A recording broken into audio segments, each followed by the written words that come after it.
Hi అండి, అందరికీ నమస్తే. Welcome to RK's mother recipes. ఈరోజు రెసిపీ వచ్చేసి కార్తీక మాసంలో అధికంగా దొరికే ఉసిరికాయలతో ఉసిరి రోటి పచ్చడి రెసిపీ అండి. అసలు అద్భుతంగా ఉంటుందండి టేస్ట్ అయితే.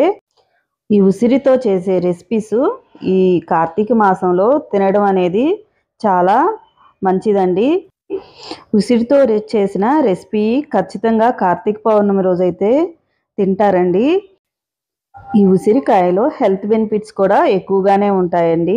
అసలు నేను చేసిన విధంగా ఈ పచ్చడి ఫాలో అయ్యి చేయండి, టేస్ట్ అయితే సూపర్గా ఉంటుంది.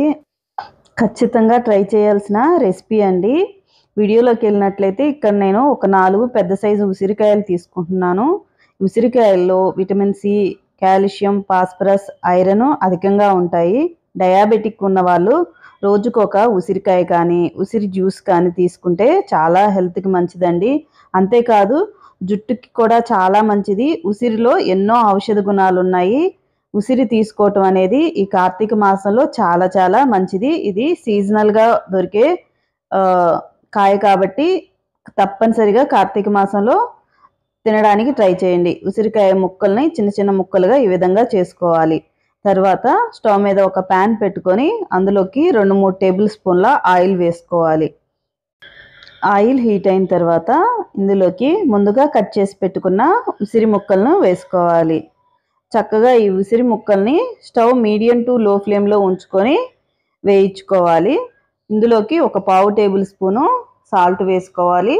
ఒక 1/4 టేబుల్ స్పూను పసుపు కూడా వేసుకోవాలి. చక్కగా గరిటె తీసుకొని కలిసే విధంగా కలుపుకొని ఈ ముక్కలు మెత్తబడే విధంగా వేయించుకోవాలి. మనం గరిటె తీసుకొని నొక్కాము అంటే ముక్క విరిగిపోవాలండి. అప్పుడే మనకి మెత్తగా ఉడికినట్టు అర్థమవుతుంది. వీడియోలో చూపించినట్లు అలా ఒత్తి చూస్తే ముక్క మెత్తగా తగలాలి. అప్పుడు తర్వాత స్టవ్ ఆఫ్ చేసి ఆ ముక్కలన్నిటినీ వేరే బౌల్లోకి తీసుకోవాలి. ఇప్పుడు అదే బాండీలో ఆయిల్ కూడా ఉంది కాబట్టి చక్కగా అందులోనే 1/4 టేబుల్ స్పూన్ మెంతులు, 1/2 టేబుల్ స్పూన్ ఆవాలు, 1 టేబుల్ స్పూన్ పచ్చిపప్పు, 1 టేబుల్ స్పూను మినప్పప్పు, 1/2 టేబుల్ స్పూను జీలకర్ర వేసుకొని నెక్స్ట్ 1 టేబుల్ స్పూను నువ్వులు కూడా వేసుకోవాలి. చక్కగా వీటిని స్టవ్ లో ఫ్లేమ్లో ఉంచుకొని మంచిగా దోరగా వేగే వరకు ఈ దినుసులన్నిటినీ వేయించుకోవాలి. నెక్స్ట్ ఇందులోకి మీరు తినే కారాన్ని బట్టి మిరపకాయలు వేసుకోవాలి. ఎండుమిరపకాయలు అయినా వేసుకోవచ్చు, పచ్చిమిరపకాయలతో అయినా చేసుకోవచ్చు. ఇక్కడ నేను ఒక 10 వరకు ఎండుమిరపకాయలు వేసుకున్నానండి. చక్కగా ఈ ఎండుమిరపకాయలన్నీ బాగా మంచిగా కలర్గా ఏగే వరకు వేయించుకోవాలి. తర్వాత ఇందులోకి కొంచెం కరివేపాకు రెమ్మలు కూడా వేసుకొని వేయించుకోండి. నెక్స్ట్ ఒక 5-6 వెల్లుల్లిపాయ రెబ్బలు పొట్టు తీసుకొని వేసేసుకోండి. అవి కూడా 1 నిమిషం పాటు వేయించేసి స్టవ్ ఆఫ్ చేసుకోండి. ఇవి కొంచెం చల్లారే వరకు, చల్లారిన తర్వాత మిక్సీ జార్లోకి ఇవి మొత్తం వేసేసుకొని వీటిని కచ్చా పచ్చాగా మిక్సీ పట్టుకోవాలి. బరబరగానే ఉండాలి, మరీ మెత్తగా మిక్సీ పట్టొద్దండి. తర్వాత ఇప్పుడు ఇందులోకి మనం ఆల్రెడీ వేయించి పక్కన పెట్టుకున్న ఉసిరి ముక్కల్ని కూడా వేసుకోవాలి. తర్వాత ఇందులోకి నిమ్మకాయ ఒక వైపు ఒక చెక్క మాత్రం తీసుకొని ఆ నిమ్మరసాన్ని ఇందులోకి పిండుకోవాలి. కొంచెం వగరు ఉంటే మనకి పోతుందండి నిమ్మరసం వేసుకోవటం వల్ల. ఉసిరిలో కొంచెం వగరు ఉంటుంది కదా, వగరు తగ్గటాని కోసం ఒక నిమ్మరసం చెక్కని పిండుకోవాలి. తర్వాత రుచికి తగిన విధంగా ఉప్పు వేసుకోవాలి. ఆల్రెడీ మనం ఉసిరి ముక్కల్లో సాల్ట్ వేసి వేయించుకుంటాం కాబట్టి చూసుకొని వేసుకోవాలి సాల్ట్. తర్వాత పచ్చడిని కచ్చా పచ్చాగానే మిక్సీ పట్టుకోవాలండి, మరీ మెత్తగా పైన పేస్ట్ లాగా మిక్సీ పట్టొద్దు. ఈ పచ్చడి ఒక 2-3 రోజుల వరకు నిల్వ కూడా ఉంటుందండి. చాలా టేస్టీగా ఉంటుంది. టేస్ట్ అయితే అద్భుతంగా ఉంటుంది.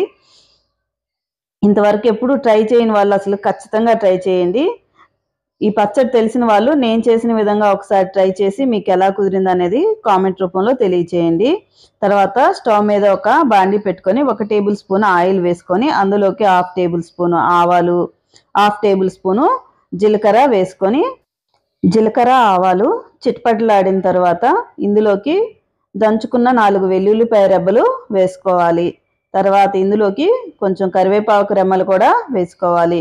నెక్స్ట్ ఇందులోకి కొంచెం ఇంగువ, చిటికెడు ఇంగువ కూడా వేసుకొని చక్కగా ఇవన్నీ స్పూన్ తీసుకొని బాగా చక్కగా వేయించుకున్న తర్వాత స్టవ్ ఆఫ్ చేసుకొని మనం రెడీ చేసుకున్న పోపుని తీసుకెళ్ళి ఆల్రెడీ మిక్సీ పట్టుకున్న పచ్చడిలోకి వేసుకోవాలి.